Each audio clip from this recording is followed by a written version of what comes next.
So what I thought we will actually do is open up the floor to you to ask questions, because this was also inspiring. I do have a couple of questions and I want to perhaps segue with that. The first question relates to your inspiration for making cinema. Where do you draw that inspiration from? For this film specifically, or for? For this film and more broadly. Okay. For this film, I was inspired by, primarily because my grandmother was living with dementia, and originally the script was purely just a dementia film. But as I was developing it, my grandmother passed away, and I wanted to expand the theme to something that's beyond just about dementia and its condition and all that. So I expanded it, and thinking about the idea of personal memory and social memory, and how I draw parallels between them in the story. Incidentally, the social and political elements of the film were inspired by the fact that I saw Invisible City by Tan Bin Bin, which is the next film in the festival. In one segment in the film, an elderly gentleman by the name of Han San-yuan was walking around Chongqing High School, Maine, around the lake of the school, and talking about what happened during the student protests in the 50s. And that was really intriguing to me, because I happen to be from that school. But throughout my 4 years in that school, I was never told the alternative version of the stories that happened. We were told through national education and history classes the accounts from outside the fence, but even as students of the school, we were not told the narrative within the fence. So I started to be curious. I started to start researching, and I found these pictures of these students who were 15, 16 at the time. Yet they were so passionate about whatever the issue of the day was. And I started to question, why is there such a huge difference? Why is it so unthinkable for someone like me, who was brought up in the 80s, to have that same kind of passion and fervor for the kinds of causes that we might have felt for. So the film was a result of that, was a reflection of that. Yeah, that was a very long answer to. Well, and to films in general, perhaps just a bit of background why I'm into filmmaking. I fell in love with filmmaking since I was 15, and when time came for me to do my O-levels, I told my parents that I don't want to go to JC. I really just want to go to an art school. I didn't know that there was a film school at that time in Singapore. And when I found out there was a film school, I was just so thrilled, and that was all I wanted to do. And it helped that at that time my results weren't that great in school, so they were like, okay, you can go ahead. And the moment they gave me that green light, I started to excel in school. I started to have motivation, and then I did well for my O's, and then eventually, I insisted on going into the poly, and that's when I went to film school. And over the years, at that time, for me, inspiration came purely from the idea of make-believe. In cinema, everything that you see in the story exists just within the frame. Everything that's beyond the frame is all artificial. So I was very inspired by the idea of being able to recreate a world, or create a world if I wanted to, and tell the story that way. So yeah. in the context of Singapore, what role do you think films have to play with respect to social change? I think the power of film and the power of cinema, apart from informing with facts, is that it is able to inspire empathy. And I think that is something that is very lacking in well, perhaps many societies, but I think in Singapore in particular, when very often we live in a we can be rather comfortable in our little bubbles, and perhaps with that kind of contentment we don't wish to be challenged, and therefore we are informed purely by our opinions and nothing else. So I think films, because they come in the form of storytelling and because they come with themes that are so universal, they have that power to allow someone to see an issue from a different perspective, because the story humanizes the issue, and I think that is the power of film as a medium. When youth watch this film, is there something you want to tell them, or you want them to see, or is there a message you would like to bring across to them? Well, not everyone in that era was necessarily active. In fact, I mean, the reason for a lot of the Chinese educated at that time to be silenced is, well, partly is propaganda, but at the same time it was because people wanted peace. You know, people didn't want to have to deal with all these issues, but as a result of that, and as a result of the clampdown, like Operation Cold Store in '63, it left a trauma in the hearts and minds of many people, and I think till today we are still living the effects of that trauma. It's about questions, you know. It's just I just have questions, and I think that is the way I tend to like to make my films or tell my stories, because I don't want to assume to prescribe ideologies. You know, I'd rather see the question and allow people to think about it. And if I manage to achieve that, I'm happy. Yeah. The movie touched me on multiple levels. You know, one, like you said, it's just exploring different questions. And something I really liked was, towards the end, there's no moral of the story, right? There's no key message that you take away. It's, like you said, it's just exploring questions and leaving it there for you to take whatever perspective you want to take and start exploring questions in your own way. And also the way it's been taken, you know, without all the background music, because when I think of my childhood days and watching movies, art movies is, I mean, what we would call the ones without all the background noise, used to be pretty dragging, but definitely not this, right? Because it's been taken so elegantly and so aesthetically that it definitely strikes a chord with the audience. I didn't know you were the director sitting here, or I would have said wonderful, great job. Thank you. I want to ask you, to what extent is it possible to do a movie like this and still say that there's no actual ideology? I'm wondering whether consciously or unconsciously, I did sense that there was an ideology of sorts. That there were questions being asked, but the very asking of the questions, in a sense.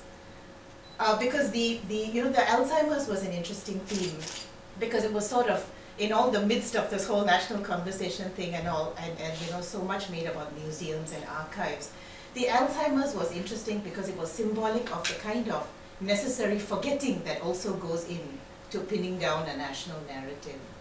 So I felt as though, I mean, this could be just me taking out something from it, but I felt as though on the one hand there was an ideology not so much of cynicism, but of maybe of wistfulness a little bit, you know.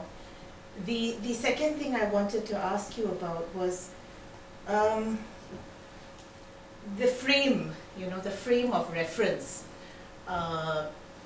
was very Chinese, you know, the funeral, the whole setup, you know, but at the same time, I mean, as an Indian Singaporean, I often feel invisible in the kinds of discourses that go on relating to, you know. But at the same time, what I couldn't help noticing was how much I could still identify with a lot of the things that went on. So for example, the Chinese funeral. I mean, I've been to my friends' parents' funerals, I've seen them in the void decks. So I think that in some sense, this is a very, very Singaporean film still. You know, and that's my way of telling you that I appreciate it. But to go back, the question that I wanted to ask was about the ideology, whether it's possible as a filmmaker to do a film like this and not actually have an ideology. Well, when I answered that question, I didn't mean I don't have an ideology, or I don't subscribe to any. I'm simply saying in a film like that, I didn't want to prescribe it, you know, because I grew up, as most of you did, with propaganda, and I don't like to be told how to feel and what to think, you know, and yeah, so something with a very overt moral of the story turns me off, you know. So similarly, so when I make a film, I don't wish to do that. But of course, you know, the film questions the kinds of doctrines with which we all live, whether it's the political doctrine or a religious doctrine.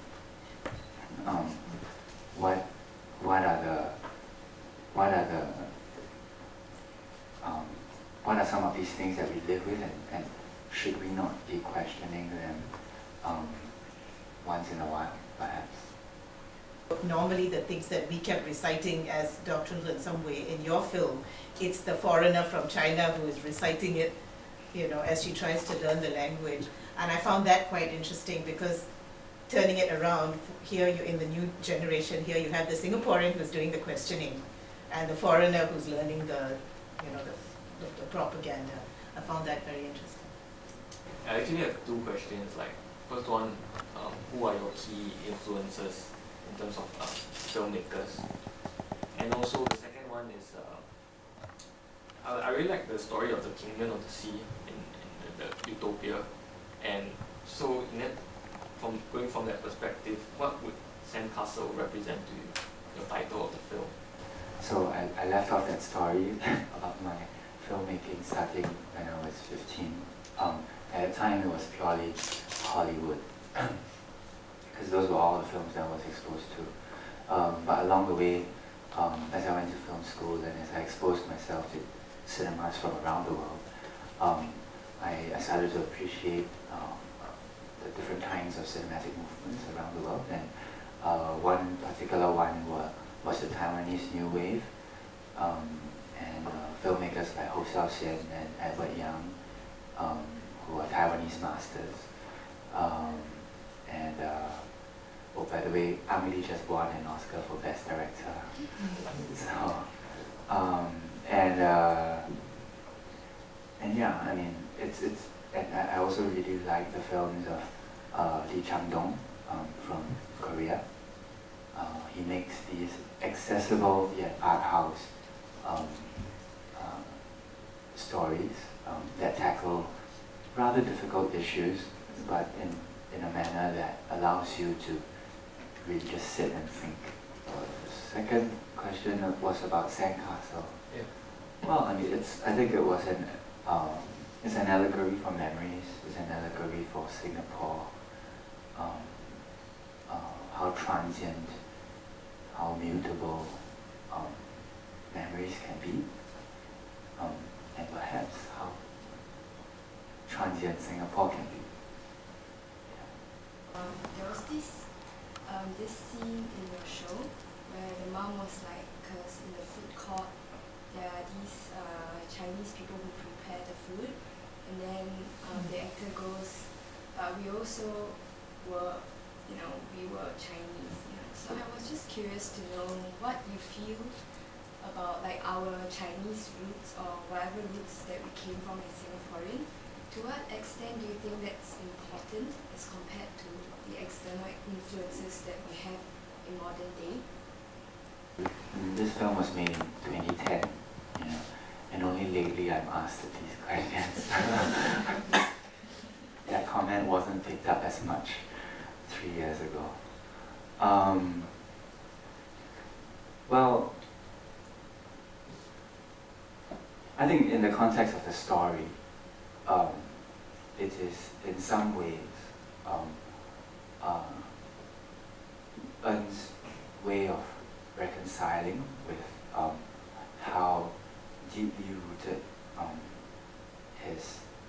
his father's identity was with his Chineseness. I mean, it was an era where it wasn't so much they weren't necessarily communists, but they were certainly nationalists, Malayan nationalists, and they imported a certain sense of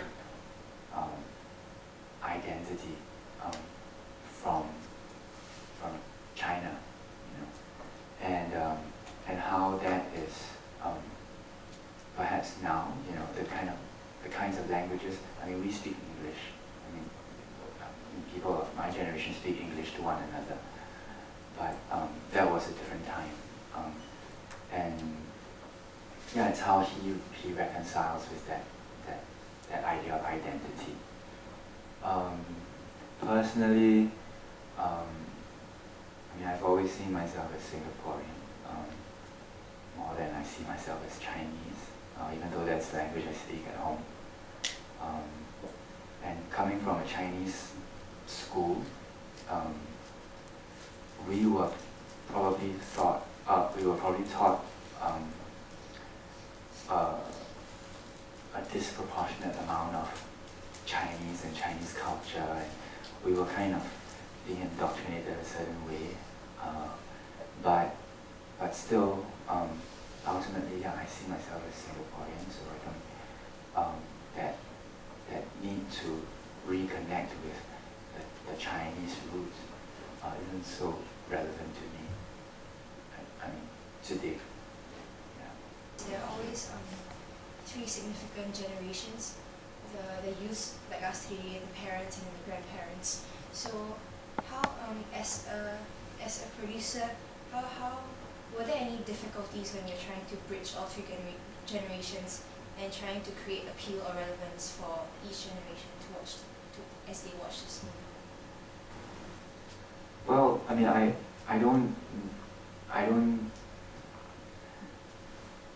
mean, when I made Sandcastles, I didn't think who it was going to appeal to be honest, I had no idea.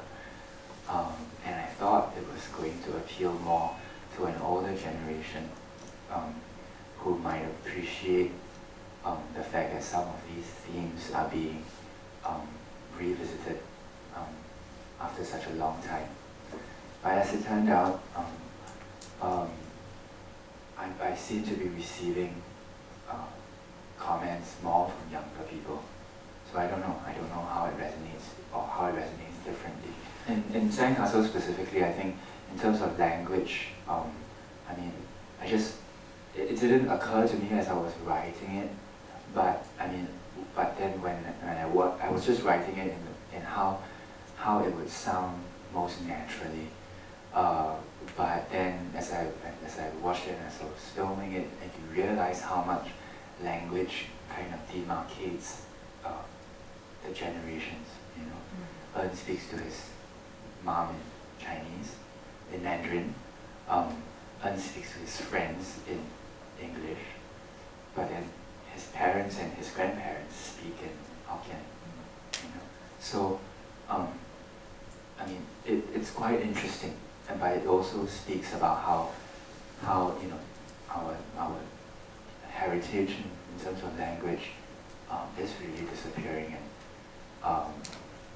and I mean, I don't know if you're aware of this, but then in films, dialects, even in cinemas, are strictly restricted. They go by percentage of the amount of dialect you can speak in a film, and they time it. And then of course on free-to-air TV and on trailers, dialects are strictly not allowed. I think most of us probably see the dialects, the Chinese dialects that we speak, as almost like foreign languages, and a lot of people are trying to reclaim these lost languages, but the government policies, when it comes to censorship, clearly is not reflecting that.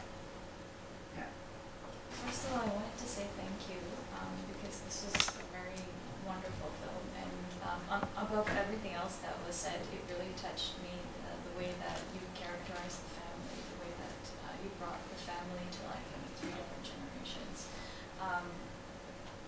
What I wanted to ask was, I think maybe related to the earlier question, you mentioned that the movie was made in 2010, but it's set much earlier in 1998, right? Why is that so? Were you hoping to speak to a particular age group?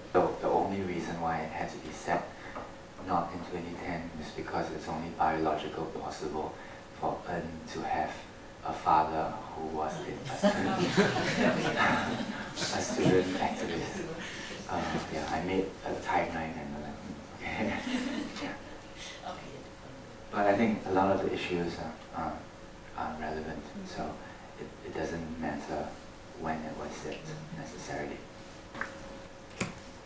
Actually, I have a question because I can tell that you choose the voiceover of the father is a kind of very traditional mainland Chinese Mandarin.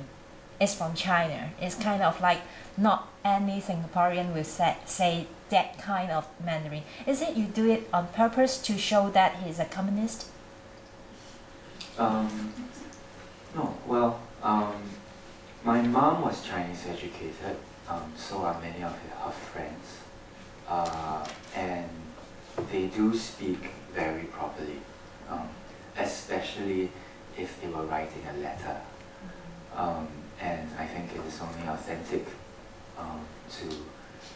to the way that generation, the Chinese educated, had an affinity to language. There was a lot of Chineseness in their culture. So yeah, it's got nothing to do with. Of course, I mean it relates to how his father identified himself. But like En said, you know, he probably wasn't communist. Yeah. So yeah. The mother is in a way has been the driving force of the activism during the riots. So maybe my question would be, does the film work as an art piece more than as a piece of documentation to attempt to awaken or retrieve these lost or hidden sentiments? Because I mean, we don't know that the mother has been such a force. She's been the one who's saying that the father has been brainwashed, whereas at the end of the movie we realize that she has been there along with him. So I mean, yeah, does it try to make, you know, remind us of these things? Because I think someone mentioned about forgetting. So maybe is there this kind of like remembering going on? Well, I think certainly. I think I mean, actually, I really encourage you guys to all watch Invisible City, which is the next film, tomorrow or the day after. Day after. Because that film is about recording personal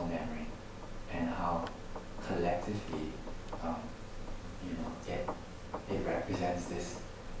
It's a city that we don't see. You know, it's a consciousness that we don't see. You know, and I think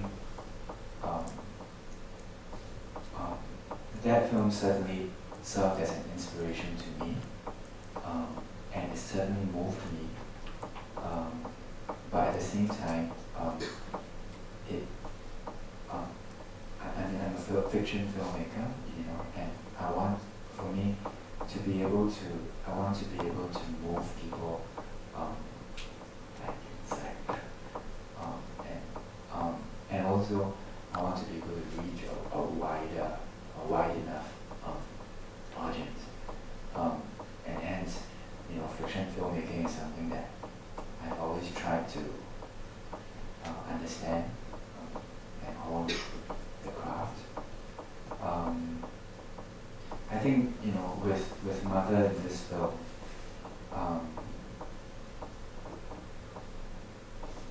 she is that character that perhaps many of us would have heard of, like a distant aunt who disappeared for a few years for no reason and never spoke about her or never spoke about what happened.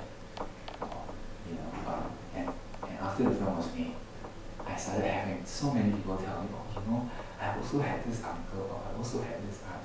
And, you know, and these are all characters that history has vilified. And somehow, because of how prosperous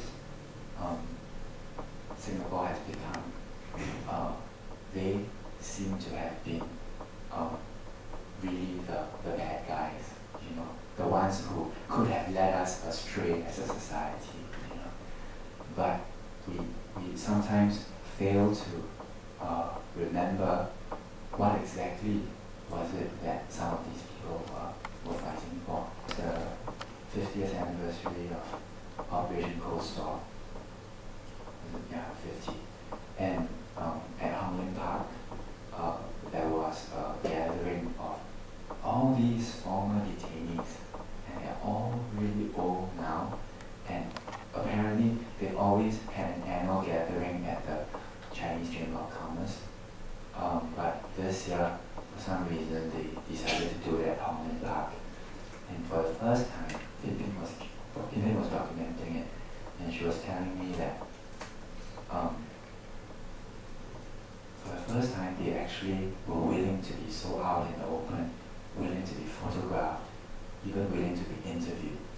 You know, does it have to do with, recent political developments, perhaps? But I think also, as a lot of that generation of people are dying, I think many of them want to leave something behind. And a lot of these narratives are starting to surface. In fact, when I was making Sandcastles, there were already a few books that were published. There was the Fajar generation. It was published, I think, a few years ago. And of course, then there was Men in White, which is sort of the other version. But then still, a lot of these contesting narratives are surfacing. And I think it's interesting. It's an interesting time. Especially it seems that the current ruling party is also having issues with the population, and so everything's kind of culminating in an interesting place. Yeah. Bringing up the past and then educating the rest about it, like Singaporeans like us who we are not very sure about what happened in the past last time, or we are given a coloured version of what was the original history. No, I think a lot of the questions that Eun has in the film are questions that I have, and I think they are questions that perhaps many Singaporeans are starting to have. It may not necessarily have to do with the past, but simply the fact that we do not accept things live now. You know, we don't just accept things anymore. We are starting to question things. I mean, of course, you know, a lot of the discourses that are happening right now may be a little bit immature, in my opinion, but I think perhaps it is a rite of passage for people to first be willing and perhaps be unafraid of asking questions, and in time, perhaps a meaningful discourse will surface, and cinema certainly plays a part. Actually, Singapore theatre has been doing it for a long time. You know, I encourage you guys to also go and watch plays in the theatres, because I think, first of all, there are sort of less restrictions in the theatres and on the stage. So a lot of the theatre makers are able to tackle issues that are very pertinent, and they've been doing it for a long time. But cinema is only starting to do that. So maybe we need to wait a few more years. Thank you. I was just curious to know what the process is like for an independent filmmaker here in Singapore, and what, you know, are there any barriers that you faced or things you had to cut, or, you know, what that experience was like for you? This film was 80% funded by the government. And I have a friendly working relationship with the MDA. They are essentially Singapore's only film funding body when it comes to public funds. But they also happen to be the censorship body. I mean, I've had an issue with that for a long time, the inherent conflicts of interest that comes with such a pairing. But we also, I mean, over time we learn to maneuver and navigate through this strange, sometimes schizophrenic organization. I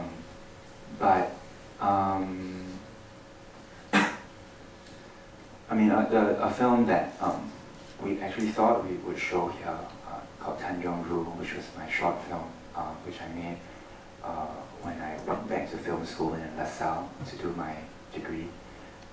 It is about the entrapment of 12 gay men at a gay cruising area at Ford Road back in 1993. That film, up until that time, I had, you know, the Singapore Film Commission had funded all my short films, most of my short films. But this was the one film that I applied, and they said, you know, we seek your understanding that we are unable to fund you. No reasons were given, but I was expected to understand why. None of my films have necessarily been cut, but these restrictions and pressures make a difference to the kinds of themes and subject matters that filmmakers choose to tackle.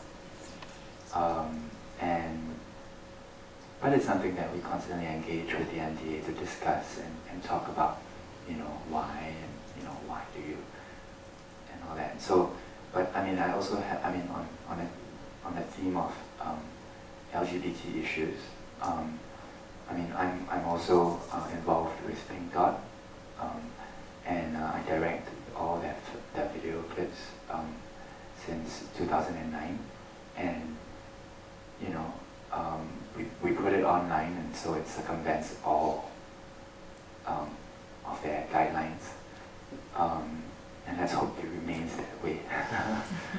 Yeah, because I mean, with something like Pink Dot, for example, and this is perhaps more directly related to this idea of films for social change, because there is a very direct advocacy same time, all the clips that were done for Pink Dot are still anchored on the idea of empathy and love. It's these universal themes that matter and that are able to speak across the border and bridge any kinds of differences in opinions. Yeah.